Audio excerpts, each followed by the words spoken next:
Hello, hi, bonjour, konnichiwa. We are Jim and Joelle, J and J. With the Astro Buffet. Yes, and we love to share our life as it is, where we have interesting conversations and sometimes not just interesting, but also breakthrough conversations. And so the idea was to be this like forklift to through our own experience to help similar similar humans go through these changes and to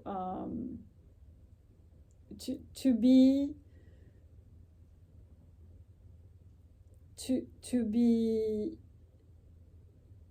helpful in some way. So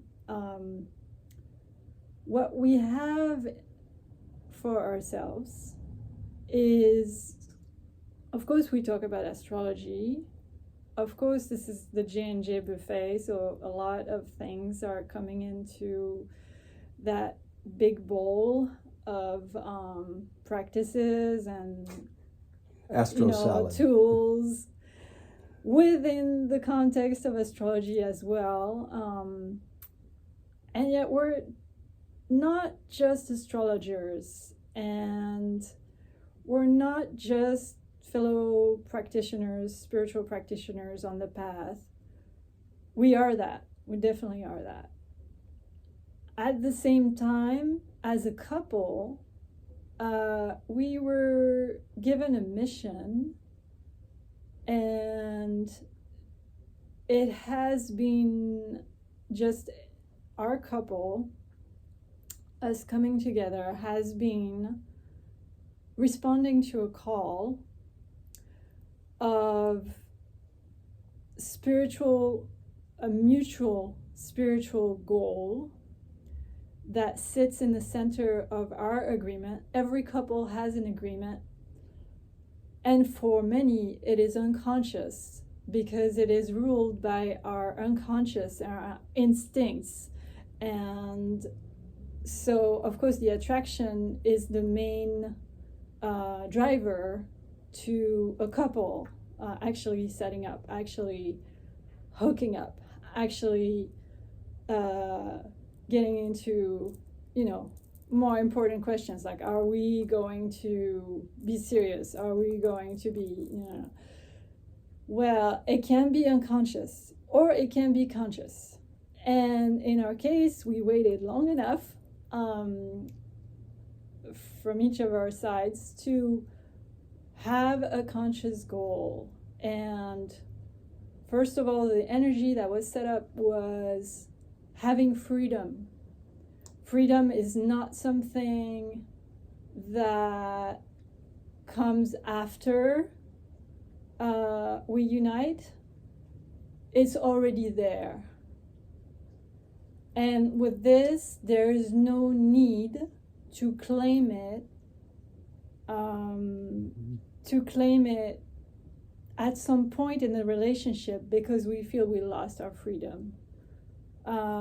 With the astrological signs, we can further explain how that aligns with our nature. But just let's leave it there because it's a universal state and need within the material world also. So freedom is first, and next is the commonly agreed upon spiritual goal, which includes both of our self-actualization and the couple's self-actualization. So being of service, being practicing our spirituality together, going and learning about self-knowledge practices that both enhance our experience in this material world. We're spirit beings in the material world, right? So this has been kind of like how we have set up the energy for the couple. And astrology is here to show that while we have this goal that is superseding everything else, astrology has been like the map of our journey. And when we do this individually, we can see where we stand, where we are, who we are a little more, a little clearer. And it can be used for couples. So we hear about synastry, we hear about composite charts. Jim can definitely bring more precision into that, more specifics. I would just like to say that we are treading a terrain from our composite chart, from our individual selves, that is very rugged and quite steep sometimes. It's got lots of beautiful views. We can see butterflies. We have lots of animals, lots of very, very cute things to open our hearts and soften us. And there's also like some pretty good challenges in our own interaction, in our own in the potentials of our interactions, of going alone sometimes, or just being competitive, or we have all this in the chart. We have all this, and this is grist for the mill of our couple. So with this, I just wanted to bring that up, because this is a terrain we are treading, and we are inviting you to come with us and to see what it's like when we have all the tools and we use them, and we have breakthroughs, because that's ultimately is to be helpful and to not only keep our experiences for ourselves, but also to shed a light on what's possible. So thank you. What always has attracted me to other teachers, especially couples teachers, married couples who come forth and teach together, is when they're real, and they reveal to us right away that they're not sitting in some ivory tower of perfection as gurus telling us what we need to do. They're actually in the trenches with us, working the same challenges that we're working. And yes, they may have been doing it longer than us, but it doesn't mean that they've got a free ride. And that they're open about that, and they're human. And one of our teachers always says there's the ideal, mm-hmm. and then there's the real. Mm-hmm. And we have to be honest with ourselves where we are on that spectrum, because everyone has an ideal. Everyone does. It's a very natural, totally natural and organic reality that every person wants to become more and more than they are now. They want to expand. If they're into knowledge, hey, they want more knowledge.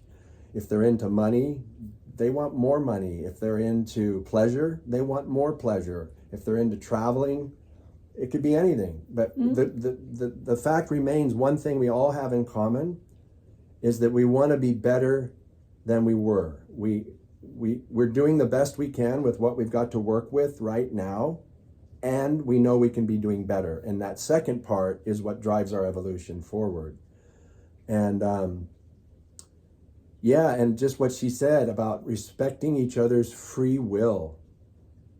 Free will is given to us from the divine realm. It's a birthright, and no one should ever feel forced, pressured, coerced, deceived, manipulated into doing something that they're not comfortable doing. That everybody's at their own pace, that we recognize everyone is right where they're supposed to be in the grand scheme of things, in the big picture, and that everyone's trying their best. That's like, I used to be a high school teacher, and I used to tell my kids the first day of school, you all have straight A's right now. I'm giving you straight A's. The whole class has straight A's right now. Now, if you want to keep that, there's certain things you got to do to keep it. And I made it very clear what they, homework, participation, passing quizzes, final exams, field trips, whatever it was, they knew, hey, I've got an A right now. So that's how I see everyone in the world, is everyone has very good reasons for why they are the way they are right now. I don't know what those reasons are, but I give them the benefit of the doubt, just like I give straight A's right off the bat. And so, and what she said is really important. We don't just use astrology. We're into human design, numerology, feng shui, sacred geometry. I'm now into the Gene Keys by Richard Rudd. There's so many systems of self-realization. There's so many paths, and there's so many methods and procedures and practices. When we got together, she was practicing Kundalini yoga, and I was practicing Bhakti yoga. And yet astrology was our common language. We both were into astrology when we got together.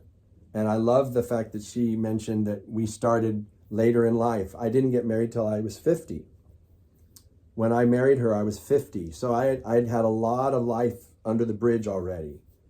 And so that is a great, you could say we're late bloomers, but also there's a lot of benefits to working out a lot of stuff first. But in a way, we kind of kept our innocence. Oh, definitely. And so that it feels like it's a first relationship, even though it's not. And everything has been a really good learning process, so there's no regrets.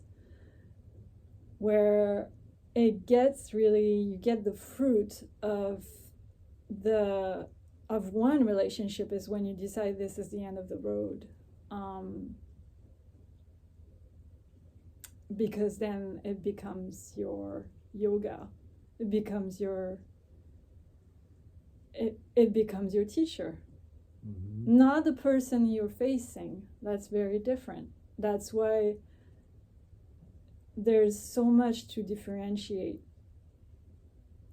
But the relationship itself is the yoga of relationship. Many spiritual teachers have referred to it.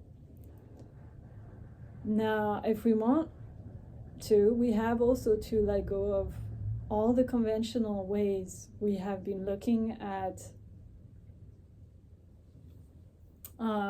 the female and the male role within relationships. We must just drop it all down and connect to what is true to ourselves, or what is true to that particular relationship you're having. And just really connect to that in a spirit of neutrality, because this is what then gives you the true essence, the true identity of that relationship. In astrology, we have which kind of tool helps us with seeing the relationship, with seeing the identity of the relationship? Well, when we do when I give relationship compatibility readings for any two people, it could be friends, colleagues, spouses, doesn't matter, family members. There's two types of looking at how people come together. There's synastry, which is like if you can picture an overhead projector with those transparency sheets you put the one person's chart on the bottom, and then you overlay another person's chart, and you look down through the chart, see where the second person's planets land in the first person's chart, and how that intersects geometrically with their planets and major angles. And then you can reverse it. I can put Joelle's chart on the bottom and then drop my chart down into her planets and see. That's synastry.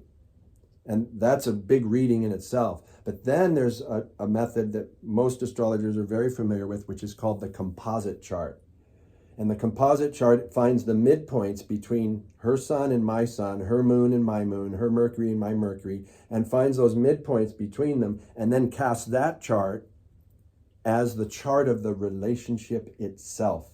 And so this is the third entity, the third living being that has a conscious intent for us, that's formed by our union, by us coming together in a relationship, creates this third entity, which is also called the egregore. It's a combined spirit, and people can pick up on it.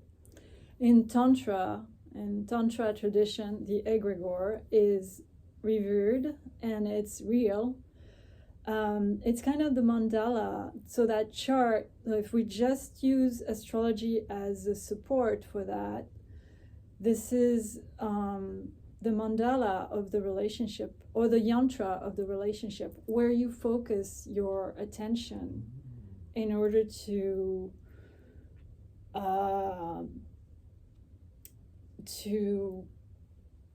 understand the mechanics of the relationship, and also ask for guidance, and you receive it. So I almost want to say, like, as you are studying the book, Asking It Is Given by Esther Hicks, Abraham and Esther Hicks, which I brought into this space. I'm a late bloomer in a lot of different fields. I just got into Wayne Dyer like 40 years after he started becoming popular, So the freedom here is that I didn't just bring the book. I'm not just like trying to shove it in your face and like say, you've got to read the book. Soon enough, you'll see things will ripen, and the right interest will be, will be used, will be, anyway. So when we look at this yantra, we are guided, and this is a true gift. So I say, ask and it is given. Okay, ask and it is forgiven. Our conflicts, which are, it's part of our challenges, they can be forgiven. Like, we are automatically forgiven. Just like what you mentioned about giving an A to your students right away. It's like, well, you're going to be forgiven, So there's nothing that, cannot be forgiven within that relationship, because it has this almost this sacredness. So how can it even go wrong? It won't. It's just is a little process of trying to choose the best choice at any given time. I like how this framework that we're sharing fits very nicely into the problems of the world on a collective level as well. Yeah. Because the entire world, since time immemorial, this is nothing new, this has been going on forever, we break into dualities and polarities. We break into us versus them. In the religious circles, it's we've got the truth and you guys are wrong, and we're going to come and conquer you and take you out. Politically, right now in the news in 2024, there's Israel and Palestine, there's Russia and Ukraine. In America, there's the Republicans and the Democrats.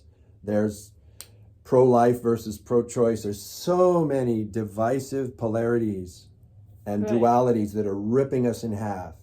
And all the wisdom traditions from all the world's ancient cultures speak to the same truth, which is they're along a spectrum, but they're both connected. They're not separate. They exist along a spectrum of perception, of perspective. And again, we go back to the fact that everybody has very good reasons for what they believe in, how they vote politically, what religion they follow or not, whether they're atheist or Christian or Hindu, Muslim, Jew, Buddhist, Rastafarian. There's reasons. We don't have time to interview everyone in the world and sit down for hours upon end to hear their stories, to figure out all their reasons. We give them that. It's happening. More acknowledgement. It's granted. Like, hey, you've got great reasons for wanting to vote for that person. I'm not here to judge, criticize, or find fault with anyone. I'm here to work on myself. This is one of our main. So back to the point. By looking at our relationship itself as a third entity that transcends both of us, mm-hmm. that's created by the joining together of both of us, we can transcend the petty ego arguments. It doesn't mean they don't happen. They come up all the time, but we can transcend them because we know that we're part of something greater than both of us. And believe me, even to get in front of this camera, it's about transcending, or let's say rather overcoming some insecurities, some deep insecurities. And it's not ever, just something that has been, won and now it's over and now it's fine, It's every time we have a conversation in front or without the camera where we have insecurities. It's not just political. It's not political, even though Jim has. So we have a way of thinking and a way of seeing things that is different.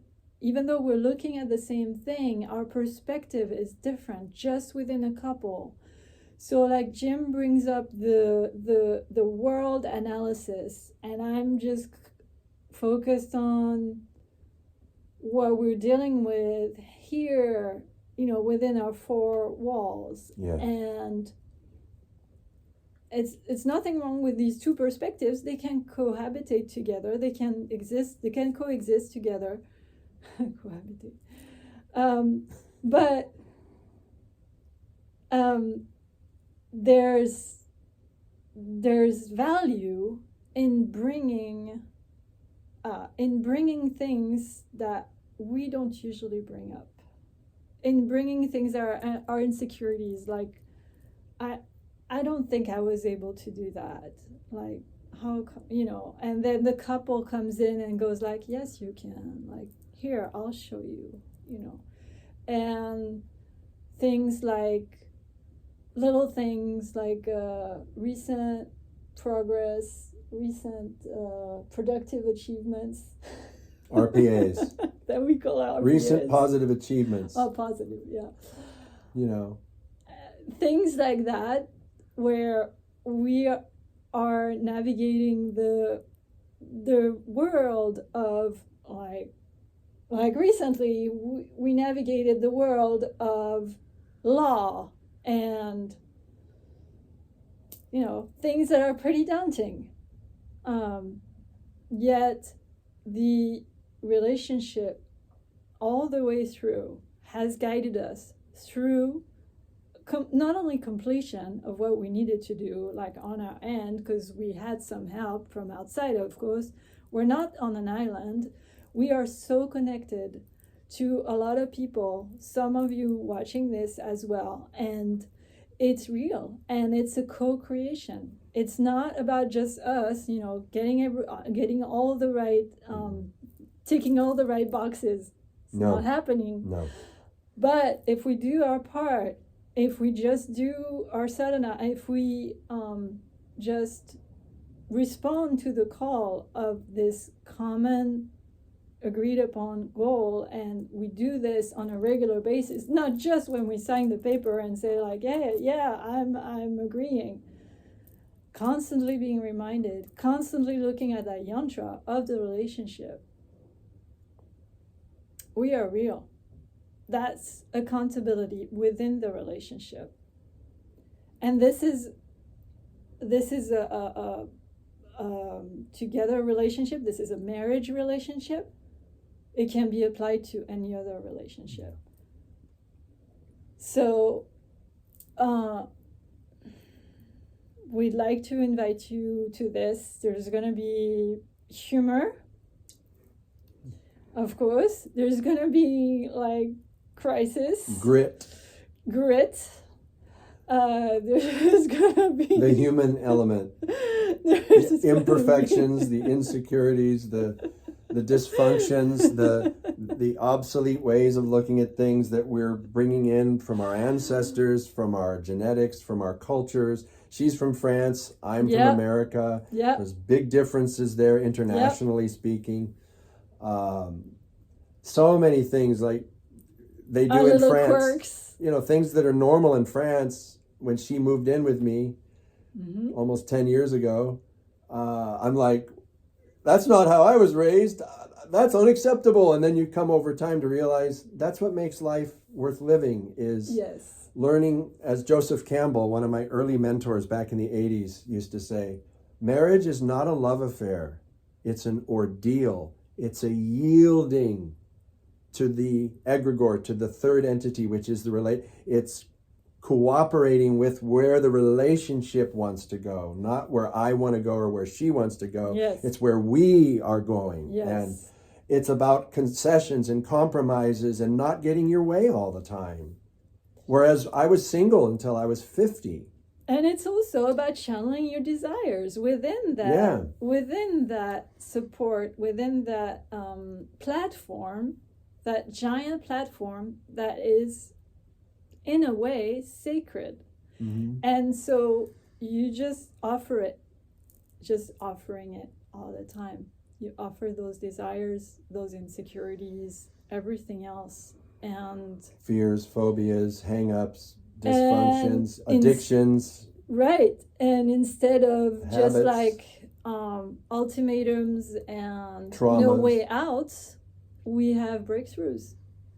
So that's why it's not coming out of nowhere. It's not coming out of our hippie, lovey-dovey ways, which we can have sometimes. There's nothing wrong with sometimes being super tender and loving, and actually it's the main thing. Of course. But sometimes the grit needs to come out. Kali needs to show her little head, and it's all right. And as well as, you know, other helpers along the way who are like, We acknowledge and strive to integrate our dark shadows. We don't spiritually bypass them and pretend they don't exist in some perfect altruistic reality up in the clouds. Some acid trip from the 60s. There's nothing wrong with creativity and fantasy and imagination and all that. We both have Pisces moons, that's very abundant. Par for the course. You know, art, photography, music, dance, it's in great abundance. But also we have our Saturns in opposition. Her Saturn is in Virgo and my Saturn's in Pisces, and they're directly opposite each other in our chart. And so in the synastry chart. And so it's these two structures, you know, and she's a Sagittarius ruled by Jupiter, and I'm a Capricorn ruled by Saturn.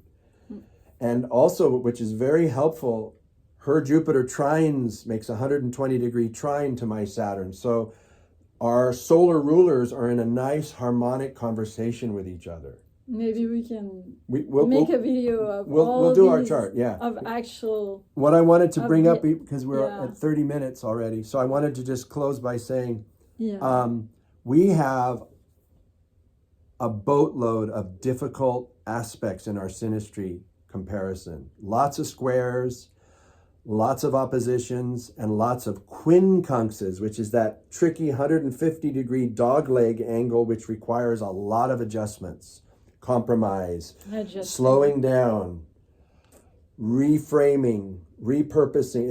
It takes so much patience. So we are living proof that just because you have difficult aspects in your charts, all that can be transcended and worked through if you have that mutually agreed upon transcendent goal in the center of the relationship that you're both, it's like a joint savings account that you're both making deposits to. It grows because both of you are putting something into it, not just one. So and then you can both withdraw from it when you need to, as opposed to trying to jumpstart two dead batteries. Yeah. It's never going to happen. Yeah. The two batteries need to be charged by the battery, of which we are all equal parts, the divine reality. So anyway, that's a pretty good introduction, don't you think? This was totally impromptu, spontaneous. We just decided about 5 minutes before she pushed the button, hey, let's make a video and just jot down a few points and see how it goes. So yeah. Anyway, welcome. Thank you. Sweetie. Well done, Happy mate. we responded to the call. Well done, mate. Bye.